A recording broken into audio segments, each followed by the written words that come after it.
Welcome to education you, the you for education in education with physics. शुरू किया जाए, ठीक है। अभी चूंकि वीडियो स्टार्ट ही किया हूँ, ठीक है, तो मैं चाहता हूँ कि शुरुआत से सारी चीजें आप लोगों को बताई जाए। क्लियर है? तो पहले वीडियो में इसलिए जीरो लेवल से स्टार्टिंग किया हो, वैसे तो और सारी चीजें हैं कि ग्रामर क्या है, लैंग्वेज क्या है, इनसे कोई लेना देना नहीं है। बहुत निम्न स्तर की चीजें, उसका कोई यूज नहीं है। हालांकि अगर आप चाहोगे तो वो सारी चीजें आपको दे दी जाएंगी। पहले वीडियो में मैंने आपको ट्राई किया कि स्टार्टिंग बिल्कुल जीरो लेवल से किया जाए, इसलिए पहला कॉन्सेप्ट उठाऊं, कॉन्सेप्ट ऑफ अल्फाबेट का। देखो, अल्फाबेट का मतलब क्या होता है, अल्फाबेट में क्या क्या चीजें पढ़नी है और इसकी जरूरत क्या पड़ी, ये सारी चीजें मैं आपको इसमें डिस्कस करूंगा, ठीक है। तो अल्फाबेट की हिंदी जो होती है वो होती है वर्णमाला या वर्णाक्षर। मैंने हिंदी नहीं लिखा, जरूरी नहीं समझा, एक बार बताने से याद हो जाएगा। मैंने लड़कों को मीनिंग यहाँ पर बैठा करके याद करवाया है, एक बार बता देता हूँ, याद हो जाता है। तो अल्फाबेट की हिंदी होती है वर्णमाला या वर्णाक्षर। वर्णमाला, वर्ण मतलब अक्षर होते हैं, माला मतलब माला, तो वर्णों की माला। जब आप किसी भी लैंग्वेज को आप पढ़ेंगे तो आपको अल्फाबेट उसमें मिल जाएगा, ठीक है। हम लोग अंग्रेजी का अल्फाबेट पढ़ रहे हैं, आपको हिंदी में भी अल्फाबेट मिल जाएगा, और भी जो भी सब्जेक्ट होते हैं, जो एक लैंग्वेज होता है उसमें आपको मिल जाएगा। अल्फाबेट के कॉन्सेप्ट में हमें क्या क्या पढ़ना है, ये चीजें हम देखते हैं। पहले तो हमने एक आउटलाइन तैयार कर लिया कि इसमें हमें क्या क्या पढ़ना है। सबसे पहले हमें पढ़ना है अल्फाबेट क्या होता है, उसका डेफिनेशन क्या होता है, और अल्फाबेट और अल्फाबेट्स में डिफरेंस क्या होता है। क्लियर है? इसके अलावा लेटर क्या होता है, कितने प्रकार का होता है, काइंड्स ऑफ लेटर, लेटर किसे कहते हैं, अल्फाबेट किसे कहते हैं, इन दोनों के बीच का डिफरेंस क्या है, ये सीखेंगे, ठीक है। क्लियर, समझ में आ रहा है? इसके बाद काइंड्स, कितने तरह के लेटर होते हैं, ध्वनि कितने तरह के होते हैं, साउंड, ये सीखना है। कुछ इंपॉर्टेंट पॉइंट्स मैंने उठाए हैं, उसको सीखना है। इसके बाद कोई भी टॉपिक में स्टार्ट करूंगा, जब आपको पढ़ाऊंगा तो टॉपिक पढ़ाने के बाद एक्सरसाइज जरूर कराऊंगा, वो बहुत इंपॉर्टेंट होता है। जैसा कि जब मैं आप लोगों को पढ़ाता था क्लास में, तो क्लास में भी आपको एक्सरसाइज कराता था, यहाँ भी कराऊंगा। इस बोर्ड पे जगह नहीं बच पाया, इसलिए मैंने एक्सरसाइज को छोड़ दिया, स्किप कर दिया, बाद में भी टच करके उसको बता दिया जाएगा, ठीक है। तो हमने पहला कॉन्सेप्ट उठाया अल्फाबेट और अल्फाबेट्स का। अल्फाबेट और अल्फाबेट्स का पहला कॉन्सेप्ट ये है, अल्फाबेट की हिंदी होती है वर्णमाला या वर्णाक्षर, लेकिन अल्फाबेट्स की जो हिंदी होती है वो होती है भाषाएं।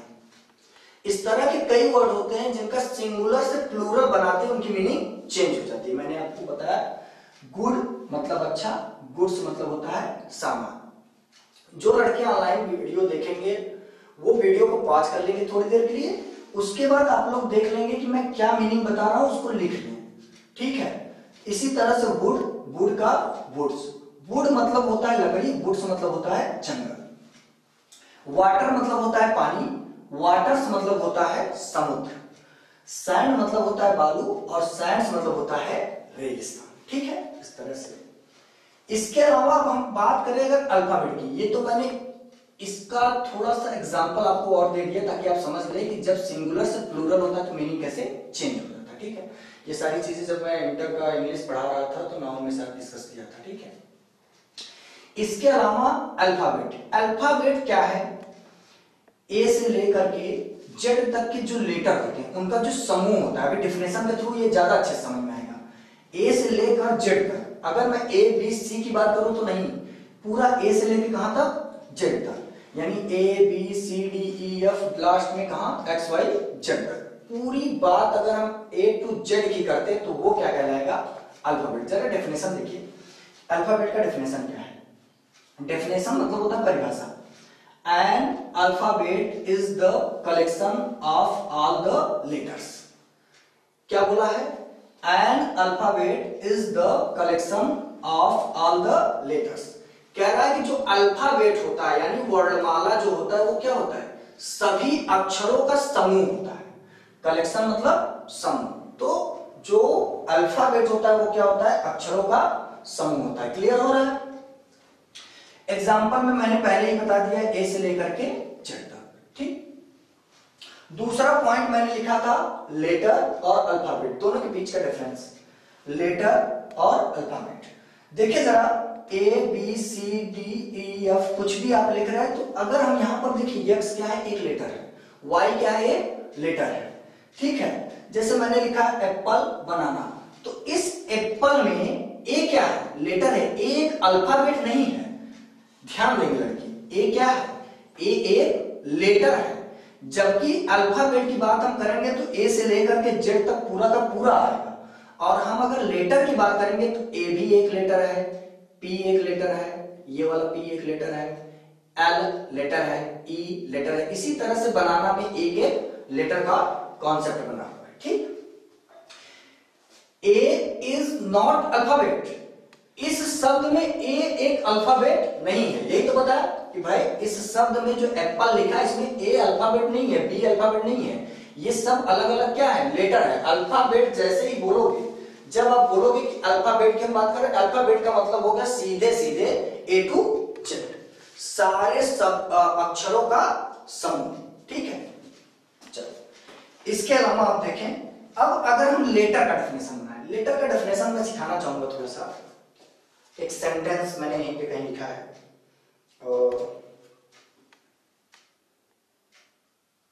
ये आप देखें, I am a good teacher ना, ये पूरा एक सेंटेंस है, श्योर हो सेंटेंस है।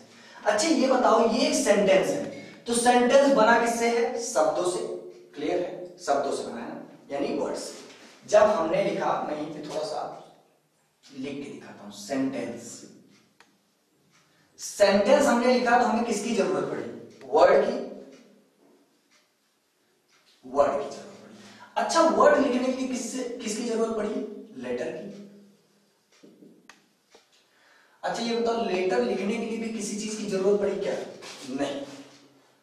लेटर जब आप ए लिखते हो तो ऐसा थोड़ी ना एक पार्ट ये, एक पार्ट ये, एक ये, एक ये, एक ये, इन सबको जोड़ करके हमने ऐसे जोड़ करके ए बनाया, ऐसा तो कहीं नहीं सीखे हो ना। यानी कि ये जो लेटर होता है ये किसी भी भाषा की सबसे छोटी इकाई होती है। समझ में आ रहा है, समझ में आ रहा है। तो लेटर का डेफिनेशन निकल के आया, a letter is the smallest unit of any language. समझ में आ रहा है, किसी भी भाषा को लिखने के लिए शुरुआत जहां से आप करोगे दैट इज कॉल्ड लेटर, उससे छोटी चीज कोई नहीं होती। क्लियर हो रहा है। तो मैंने आपको क्या बताया कि जो लेटर होता है किसी भी भाषा की सबसे छोटी इकाई होती है। मैंने सब कुछ अंग्रेजी में ही लिखा है ताकि थोड़ा सा अंग्रेजी का जो हैंडराइटिंग है उसकी सेटिंग बनी रहे, ठीक है, और हिंदी की चीजें आप सारी समझ सकते हो। मैं डिस्कस तो हिंदी में ही कर रहा हूं, ठीक है। तो क्या हो गया कि जो लेटर होता है वो किसी भी भाषा की, अंग्रेजी में नहीं हिंदी में भी आप देख लो, किसी भी भाषा की सबसे छोटी इकाई जो होती है वो क्या होती है, लेटर। तो हमने एक डेफिनेशन बना लिया। अच्छा आप देखो, ए एक्स पी जेड एटीसी, अगर आप यहाँ पे पी लिख रहे हैं तो पी एक लेटर है, जेड एक लेटर है, एक्स एक लेटर है। जरूरी नहीं कि ए से लेकर के जेड तक लिखा जाए, ए से जेड तक तो क्या हो जाएगा, वो तो हो जाएगा अल्फाबेट। क्लियर है, टॉपिक एकदम समझ में आ रहा है ना। ये हमारा पहला कॉन्सेप्ट डिस्कस हो गया और दूसरा हो गया। अब तीसरे पे आते हैं, काइंड्स ऑफ लेटर। अच्छा लड़कों को कहीं कंफ्यूजन होता है, सोचते हैं अल्फाबेट के कितने भाग होते हैं ना, कितने प्रकार के। ऐसा नहीं है, लेटर्स के पार्ट होते हैं, ठीक है। तो देखें जरा, काइंड्स ऑफ लेटर, लेटर के प्रकार। There are two types of letter and two semi vowels in English alphabet, ठीक है। लिखा है कि दो तरह के, there are two types of letter, letter कितने प्रकार के, दो। और इस लेटर में अंग्रेजी अल्फाबेट में दो तरह के लेटर होते हैं और दो सेमी वॉवल्स होते हैं। ये सब क्या होते हैं, नीचे डिस्कस करते हैं। देखो पहला जो लेटर बटा हुआ है वो मेनली दो पार्ट में बटा है, एक वॉवेल और एक कॉन्सोनेंट में। वॉवेल कितने होते हैं, 5। कॉन्सोनेंट कितने होते हैं, 21। वॉवेल कौन कौन से होते हैं, ए ई आई ओ यू, इतने होते हैं, यानी कि ये 5 होते हैं। कॉन्सोनेंट कौन कौन से होते हैं, एक्सेप्ट, एक्सेप्ट मतलब होता है को छोड़कर, एक्सेप्ट मतलब क्या होता है, को छोड़कर, ए ई आई ओ यू, यानी कि इन पांचों को छोड़ करके जो बचा वो क्या कहलाएगा, कॉन्सोनेंट। समझ में आ रहा है कि नहीं, देखिए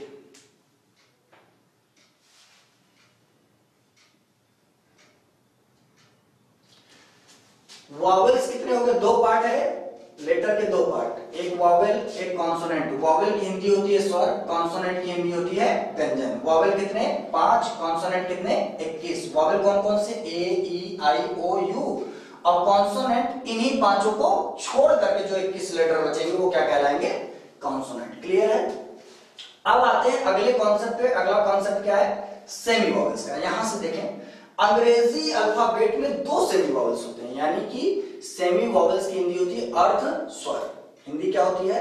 अर्ध स्वर। 2 सेमी वॉवेल्स होते हैं। There are 2 semi vowels in English alphabet, W and Y। 2 semi vowels होते हैं, 2 अर्ध स्वर होते हैं, W और Y। इनका इस्तेमाल कॉन्सोनेंट और सेमी वॉवेल्स दोनों की तरह किया जाता है। कैसे किया जाता है? कॉन्सोनेंट और सेमी वॉवेल्स। तो अब ये देखना है कि ये कब सेमी वॉवेल्स होंगे और कब ये कॉन्सोनेंट्स होंगे। ठीक है, चलो देखते हैं। When it is pronounced w and y, it is used as consonant, otherwise semi vowel।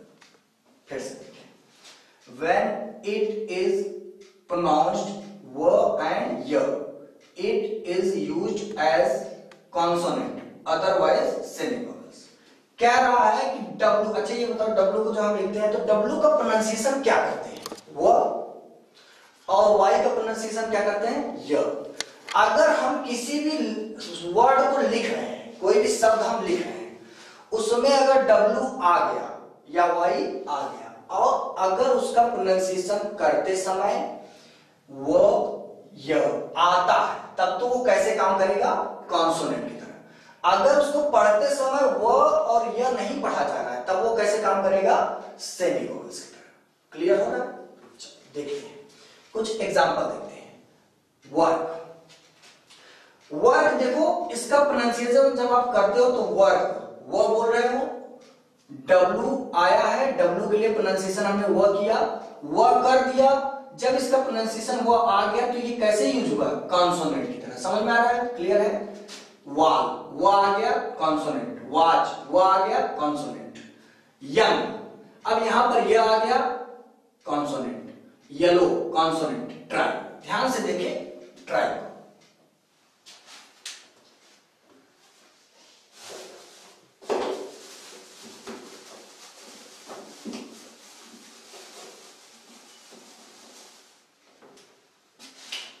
Try को देखें, जब आप ट्राई का प्रोनाउंसिएशन करते हैं तो यह आता है, वाई तो आया लेकिन यह नहीं आया। तो ये कैसे, यहां पर वाई का इस्तेमाल कैसे हुआ है? सेमी वॉवेल्स की तरह। क्लियर हो रहा है? क्लियर हो रहा है ना? सिंपैथी, यहां पर जब आपने सी बोला, वाई आया है, तो क्या वाई का प्रोनाउंसिएशन यह हुआ है? नहीं हुआ। तो यहां पर वाई कैसे इस्तेमाल हुआ है? Semi vowels. अगला क्या है? व्यू। व्यू में आप देखो वो, यहां पर वो आ गया ना, इस W को देखिए, वो आया ना, तो यहां पर वो का इस्तेमाल कैसे हुआ है?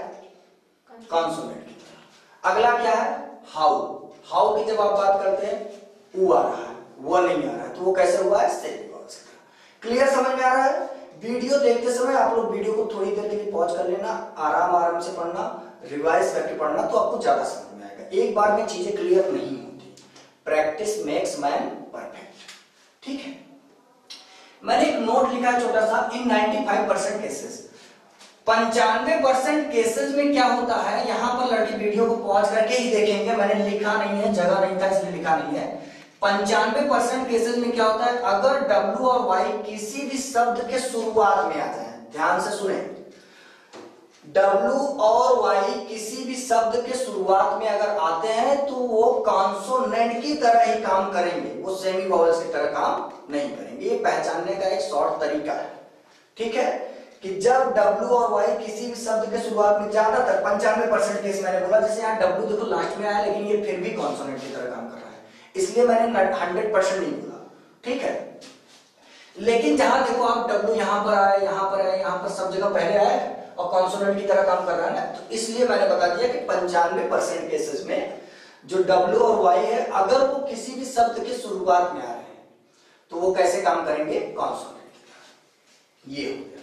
अब अगला कॉन्सेप्ट है आपका साउंड्स। साउंड्स बहुत अच्छा कॉन्सेप्ट है, ये आप लोगों को सीखना। देखिए, साउंड मतलब होता है ध्वनि, ठीक, क्या होता है ध्वनि। तो नॉर्मली जो मैं जानता हूं, बेसिकली अपने स्तर से मैं बता रहा हूं, sounds are basically two types, दो तरह के ध्वनि, एक एफर्ट वाला और एक एफर्टलेस। ये बहुत ही अच्छा कॉन्सेप्ट है, यहाँ पर सीखने वाली बात है। बाकी चीजें तो आप लोगों ने सीखी होगी, आई डोंट नो, मैं ट्राई कर रहा हूं, जितनी चीजें मुझे आती है मैं आपको बताऊंगा। और ये भी प्रयास रहेगा कि दोबारा आपको अल्फाबेट देखना नहीं पड़ेगा, ठीक है। जब भी आप कोई भी कॉन्सेप्ट पढ़ोगे, मैं जब पढ़ाऊंगा, अगला वीडियो हो सकता है बनाने में 2 दिन, 5 दिन, 10 दिन, 15 दिन, 20 दिन, 25 दिन लगे, लेकिन जब वीडियो आएगा तो दोबारा आपको वो टॉपिक पढ़ना नहीं पड़ेगा, ये गारंटी है, ठीक है। चलो आते हैं, एक एफर्ट वाले साउंड होते हैं, एक एफर्टलेस होता है।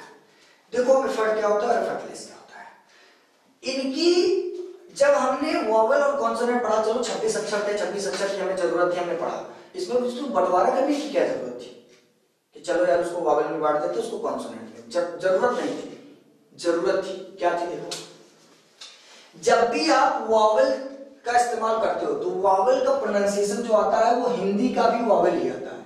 जब आप हिंदी में अ आ ई उ पढ़ते हो आता है, और अंग्रेजी में ए ई आई ओ यू है, तो ये ए ई आई ओ यू जो है, इसका अगर आप प्रोनाउंसिएशन करेंगे तो अ ई उ ओ इन्हीं से आएगा।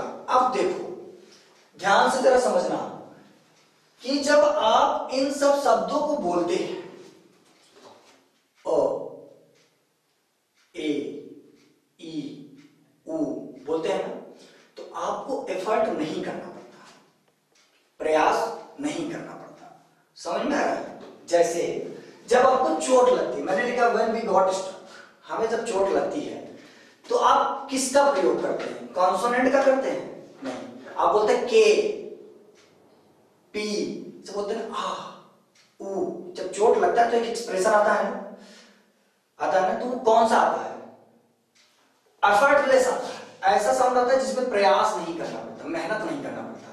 इसीलिए जब आप कभी आप बीमार होते हैं तो डॉक्टर बोलता है कि बोले ना, बोलने से बचें ना।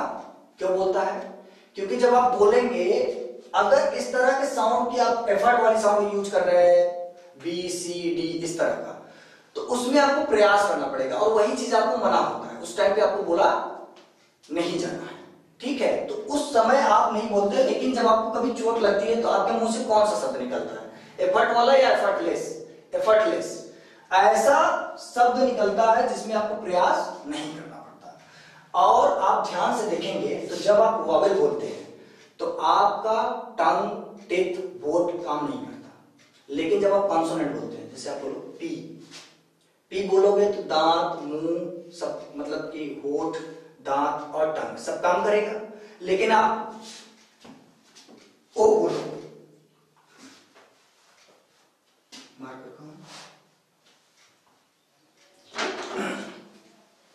आप ओ बोलो, ओ बोलने के लिए आपका टीथ काम करे ये जरूरी नहीं है, टंग काम करे ये जरूरी नहीं है, ओ काम करे ये जरूरी नहीं है। लेकिन आप जब भी बोलोगे के बोलोगे तो के बोलने के लिए आपको टंग, टीथ और लिप्स सबका इस्तेमाल करना है, समझ में आ रहा है, ठीक। तो ये एफर्टलेस साउंड दो तरह के होते हैं, एक एफर्ट वाला और एक एफर्टलेस, दो तरह के साउंड होते हैं। ये बस यहां पर इसलिए बताना जरूरी है कि जब भी आप आर्टिकल पढ़ेंगे ए एंड, तो ए एंड का जो इस्तेमाल होता है वो इन्हीं के अकॉर्डिंग होता है, ठीक है। जब आर्टिकल पढ़ाऊंगा तो उसमें सिखाऊंगा, जानना हमें कि दो तरह के साउंड होते हैं यहाँ पर, एक होता है एफर्ट वाला और एक एफर्टलेस होता है। इसके अलावा अगला पॉइंट है सम इंपॉर्टेंट पॉइंट्स, क्लियर है। तो सम इंपॉर्टेंट पॉइंट्स जो है उसमें मैंने ऐड किया कि कितने अलग अलग तरह के कई नई चीजें होती हैं जो हम नहीं जानते। अब हम उसको यहां पर डिस्कस करें। देखो, पहला तो लड़कों को कंफ्यूजन होता है, उन्हें लगता है कि लेटर और अल्फाबेट एक ही चीज है, तो उन्हें लगता है अगर कभी पूछो कि अल्फाबेट कितने होते हैं तो कहते हैं 26 लेटर होते हैं, अल्फाबेट तो एक ही होता है, क्लियर है। अल्फाबेट कितने होते हैं, एक, और लेटर 26। दूसरा वर्ड मैंने ये दो इंपॉर्टेंट वर्ड्स लिखे हैं, मेजस्कुलस और मिनस्कुलस। प्रोनाउंसिएशन पे ध्यान देंगे लड़के, मेजस्कुलस और मिनस्कुलस। मेजस्कुलस मतलब होता है कैपिटल लेटर और मिनस्कुलस मतलब होता है स्मॉल लेटर। जरा यहां पर समझाने वाली चीजें समझा देता हूं। देखो जब आप लोग कैपिटल लेटर और स्मॉल लेटर की बात करते हो तो लेटर वैसे 4 प्रकार के सीखे हो, ABCD जो आप लोग सीखे 4 प्रकार के, लेकिन एक्चुअली में 2 ही प्रकार का होता है। एक होता है आपका कैपिटल लेटर होता है जो सिंपल में होता है, और एक स्मॉल लेटर होता है वो भी सिंपल में होता है, और एक कैपिटल लेटर होता है वो कर्सिव में होता है, और एक स्मॉल लेटर होता है वो भी कर्सिव में होता है। समझ में आ रहा है? यानी कि capital simple, small simple, capital cursive और स्मॉल कर्सिव। क्लियर? समझ में आ रहा है? ठीक। तो ये यानी कि मेजस्कुलस मतलब होता है कैपिटल लेटर और मिनस्कुलस मतलब होता है स्मॉल लेटर। तो स्मॉल लेटर 2 तरह के और कैपिटल लेटर भी 2 तरह के, कैपिटल स्मॉल और capital cursive, sorry capital simple और कैपिटल कर्सिव। इसी तरह से स्मॉल सिंपल और स्मॉल कर्सिव। ठीक। इसके अलावा the most least commonly used letter कह रहा है कि सबसे ज्यादा और सबसे कम इस्तेमाल किया जाने वाला लेटर अंग्रेजी में कौन सा है? तो सबसे ज्यादा इस्तेमाल किया जाता है ई और सबसे कम इस्तेमाल किया जाता है जेड। ठीक। यहां पर एक कॉन्सेप्ट थोड़ा सा एक्स्ट्रा हो गया है, ये वर्ड में ही बता देना था। तो चलो the most commonly used word, तो कह रहा सबसे ज्यादा यूज किए जाने वाला वर्ड कौन सा होता है? यहां पर कंफ्यूज नहीं होंगे, यहां पर मैंने क्या लिखा? लेटर। सबसे ज्यादा यूज किए जाने वाला लेटर कौन सा होता है? वो होता है ई, और सबसे कम यूज किए जाने वाला क्या होता है? जेड। लेकिन सबसे ज्यादा यूज किया जाने वाला शब्द जो होता है वो होता है द। क्लियर है? सबसे ज्यादा यूज किया जाता है। इसके बाद मैंने एक वर्ड लिखा है एजुकेशन। एजुकेशन एक ऐसा शब्द है जिसमें आप ध्यान से देखें तो 5 लेटर इन्वॉल्व है। वॉवेल्स जो होते हैं 5 के 5 वॉवेल्स आए हैं। देखें जरा, E U A I O, 5 vowel, इसलिए इसको समझ लिया। अगला पैनग्राम। पैनग्राम क्या होता है? पैनग्राम का मतलब है कि वह सेंटेंस जिसमें अंग्रेजी अल्फाबेट के 26 के 26 लेटर मिल जाए। इसमें ध्यान से देखें, ये जो सेंटेंस लिखा हुआ है, the quick brown fox jumps, यहां पर एक वर्ड मिसिंग है, over, jumps over upon the lazy dog. ठीक है? The quick brown fox jumps over upon the lazy dog, इस पूरे सेंटेंस को ध्यान से देखें तो इसमें आपको 26 लेटर मिल जाएंगे। इसी तरह से एक और सेंटेंस है इसी का example, pack my box with 5 dozen liquor jugs. इसको भी आप ध्यान से देखें तो इसमें भी आपको 26 लेटर मिल जाएंगे। ठीक है? अगला कॉन्सेप्ट है, अभी हमने पढ़ा है कॉन्सेप्ट ऑफ अल्फाबेट, उससे रिलेटेड थोड़ा सा एक्सरसाइज कर लिया जाए ताकि आपके दिमाग में जो भी चीजें आपने अभी पढ़ा वो एक बार रिवाइज हो जाए, और प्रयास करें कि एक्सरसाइज आप नहीं लिख लें ताकि आप रेगुलर उससे एक्सरसाइज करते हैं। बिना एक्सरसाइज के कोई भी काम आप करेंगे, कुछ भी आप पढ़ेंगे तो वो कॉन्सेप्ट आपका क्लियर नहीं होगा जब तक आप एक्सरसाइज नहीं करेंगे। इसलिए जितने भी वीडियो में बनाऊंगा तो आप लोगों को एक्सरसाइज जरूर मिलेगा, चाहे वो लेटर का हो, चाहे वर्ड का हो, चाहे सेंटेंस का हो, किसी भी चीज का। ठीक है? तो चलो एक्सरसाइज देख लेते हैं। पहला है definition of alphabet with example. मैंने आप लोगों को शुरू में ही लिखवाया कि डेफिनेशन क्या होता है अल्फाबेट का और उसका एग्जांपल क्या होता है। तो आपको डेफिनेशन खुद से लिखना है और लिख करके खुद से उसको चेक करना है, वीडियो को पॉज करके वहां से क्लिक करके देख करके चेक करना, मिलाना है कि जो आपने लिखा वो सही है या। इसके अलावा definition of letter with example, letter का डेफिनेशन लिखना और उसका एग्जांपल लिखना है। ठीक है? How many semi vowels are there in English alphabet, मैंने लिखा है कि अंग्रेजी के अल्फाबेट में कितने सेमी वॉवेल्स होते हैं। अभी मैंने पढ़ा 2 होते हैं, W और Y। हाउ मेनी लेटर्स या अल्फाबेट्स इन वर्ड फ्रेम, ये कॉन्सेप्चुअल है, थोड़ा सा घुमा करके दिया हुआ है। पहले तो ये बताओ कि इस वर्ड में, किसी भी वर्ड में अल्फाबेट तो हो ही नहीं सकता। दूसरी बात, ये वर्ड जो लिखा है वो अल्फाबेट्स लिखा है। अल्फाबेट्स की मीनिंग क्या होती है? भाषाएं। ठीक है? तो उसमें भाषा तो हो नहीं सकता, क्वेश्चन बनना चाहिए अल्फाबेट। अल्फाबेट भी गलत है क्योंकि इस फ्रेंड जो वर्ड लिखा है इसमें अल्फाबेट नहीं है, लेटर्स है। कितने लेटर्स हैं? 1 2 3 4 5 6। ठीक है? अच्छा, यहीं पे पूछ लिया जाता है कि मान लो कितने वॉवेल हैं, तो आई और ई 2 वॉवेल। कितने कॉन्सोनेंट? 1 2 3 4। 6 थे, 2 और निकल गए तो 4 क्या होते हैं? P is a letter or alphabet in the word physics। ऊपर वाला ही सेंटेंस है, कॉन्सेप्ट क्या है? फिजिक्स में कह रहा है P एक लेटर है या अल्फाबेट है, तो P अल्फाबेट हो ही नहीं सकता, क्या है ये? लेटर है। अगला, Y is consonant or semi vowel in the word। Semi vowel होना चाहिए, वॉवल से semi vowel in the word lazy. आप लोग ध्यान से देखें कि LAZY लेजी एक वर्ड लिखा है, पूछा Y जो आया है वो क्या है? कॉन्सोनेंट की तरह यूज हुआ है या सेमी वॉवल? तो जब आप लेजी पढ़ रहे हो, लेजी, इसमें Y के लिए आप यह पढ़ रहे हो, Y के लिए आप यह तो नहीं पढ़ रहे हो ना, प्रोनाउंसिएशन यह नहीं कर रहे हो, तो ये क्या है? Semi vowel. ठीक है, कॉन्सोनेंट तब होता है जब उसका प्रोनाउंसिएशन किया जाए। अगला क्या है? Concept of W and Y in the word worry. यहाँ पर थोड़ा सा वरी, तो वरी में जो W आया है इसका प्रोनाउंसिएशन तो वह है, जो यह आया है इसका प्रोनाउंसिएशन यह है नहीं। तो जो W आया है वो है कॉन्सोनेंट, जबकि जब Y आया है वो क्या है? Semi vowel. क्लियर समझ में आ रहा है ना? ठीक है, ध्यान से देखो भाई, मैंने बताया पहले एक चीज और बताता हूं, जब शुरुआत में आएगा तो वो कैसे होगा? कॉन्सोनेंट की तरह काम करेगा, W और Y का कॉन्सेप्ट होता है। अगला देखिए, which are the smallest word, सबसे छोटा वर्ड आप कह सकते हैं I, A, ये दोनों ही कहां जो छोटे हैं, ठीक है। The word containing all the vowels, अभी बताया था, एक ऐसा शब्द जो सभी वॉवल्स को अपने साथ लेके चलता है, that is called education। Education से याद आया, चैनल का नाम क्या है? एजुकेशन युग। ठीक है, चैनल का नाम क्या है? एजुकेशन युग। जिस चैनल पे आप अंग्रेजी पढ़ोगे अभिषेक सर के साथ, उसका नाम क्या है? एजुकेशन। अगला है the sentence containing all the letters. कह रहा वह सेंटेंस जिसमें सभी लेटर्स आ जाए, तो वो क्या है? अभी लिखा था a quick brown fox jumps upon over the lazy, jumps over upon the lazy dog.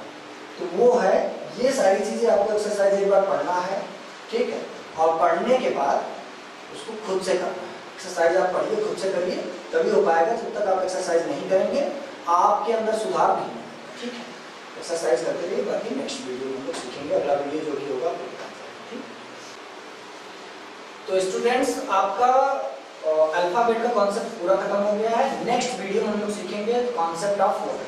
Word का कॉन्सेप्ट होता है, और मैं आपको ये विश्वास दिलाता हूँ कि नेक्स्ट वीडियो में जब आप वर्ड सीखेंगे तो उसके बाद आपको वर्ड सीखने की जरूरत नहीं पड़ेगी। जिस तरह से आपका अल्फाबेट का कॉन्सेप्ट पूरा खत्म हुआ है, इसी तरह से आपका वर्ड का भी कॉन्सेप्ट पूरा खत्म